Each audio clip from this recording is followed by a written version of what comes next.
अपने दर्शकों को बताएंगे। दरअसल विवादित बयान पर सेंथिल कुमार की प्रतिक्रिया आई है। विवादित बोल पर माफी मांगने से इनकार कर दिया है और ये कहा है ये कोई विवादास्पद बयान नहीं था, अगली बार अन्य शब्दों का प्रयोग करूंगा। डीएमके सांसद ने माफी मांगने से इनकार कर दिया है। कल सदन के अंदर गोमूत्र को लेकर जिस तरह से इन्होंने बयान दिया था, इस बयान के बाद लगातार राजनीतिक गलियारों में हलचल मची।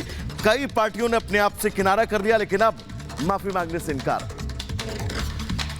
तो सनातन के अपमान का क्या असर पड़ा है, अभी सबक नहीं लिया है। 3 राज्यों में मिली करारी हार को विपक्षी महागठबंधन अभी पचा नहीं पा रहा है। विपक्ष के नेता उत्तर दक्षिण बांटने में जुट गए हैं, जनता का अपमान कर रहे हैं। इंडिया गठबंधन की सहयोगी डीएमके के सांसद तो एक कदम और आगे निकल गए। संसद में डीएमके के सांसद ने ऐसा बयान दे दिया कि अब 2024 से पहले विपक्षी गठबंधन नई मुसीबत में फंस गया है।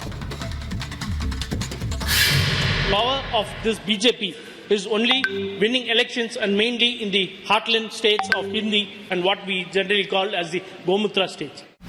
जनता ने चुनावों में सबक सिखाया, करारी हार का मुंह दिखाया, सनातन के अपमान पर धूल चटाई।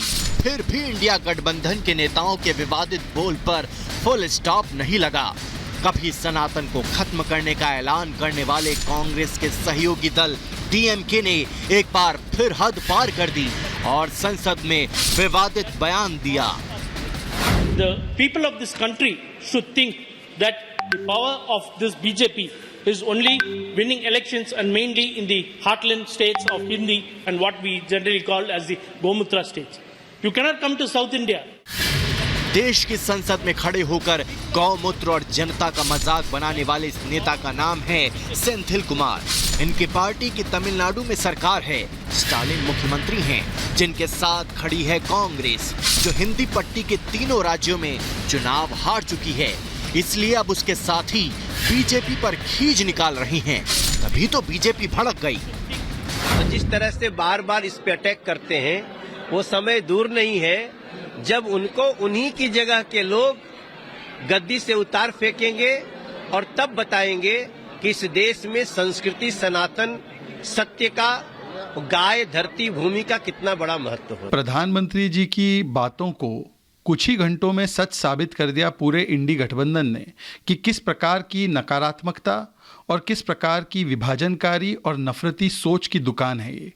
और ये कोई एकलौता डीएमके की सोच या डीएमके की बात नहीं है, ये पूरे इंडी गठबंधन का बयान है। बीजेपी के और भी नेताओं ने इस बयान के खिलाफ मोर्चा खोल दिया है। संसद में संग्राम मचा तो सांसदों ने सेंथिल को खरी खोटी सुनाई।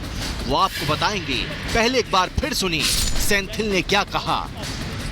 The people of this country should think that the power of this BJP is only winning elections and mainly in the heartland states of Hindi and what we generally call as the Gomutra states. You cannot come to South India. BJP की जीत से इतनी चिढ़ है, सनातन का अपमान करने वाले हार का मुंह देखने के बाद भी विवादित बयान देने से भी बाज नहीं आए। हालांकि इस बार इंडिया गठबंधन में इस विवाद पर फूट पड़ गई। डीएमके के साथी दल भी उसके खिलाफ खड़े हो गए। डीएमके के नेताओं की अगर यही हरकतें रहीं और सनातन धर्म के खिलाफ इसी तरह की बकवास वो करते रहे तो गौमूत्र वाले राज्यों में नहीं, सांड वाले राज्यों में भी बीजेपी का परचम लहरा जाएगा। इस तरह का बयान हमने पहले कहा, उन्होंने किस संदर्भ में दिया है ये तो वो बताएंगे। हम ये जानते हैं कि हमारे लिए सभी धर्मों का हम सम्मान करते हैं और सबसे बड़ा धर्म ग्रंथ संविधान है। हिंदी भाषी राज्यों में ज़्यादा उनका प्रभाव है, जहाँ पे हिंदुत्व को इस्तेमाल करके लोगों को भावनाओं को एक्सप्लॉइट करके वोट ले लेते हैं।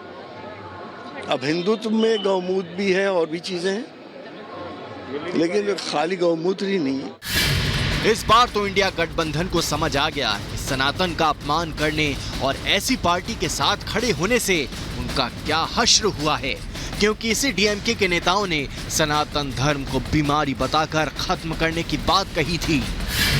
तमिलनाडु के मंत्री उदयनिधि स्टालिन ने सनातन को कोरोना जैसी बीमारी कहा और इसे खत्म करने की बात कही थी।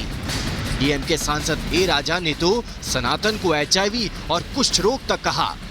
वहीं डीएमके के एक और सांसद टीआर बालू ने कहा कि मैंने 3 मंदिर तोड़े हैं, पता है वोट नहीं मिलेंगे।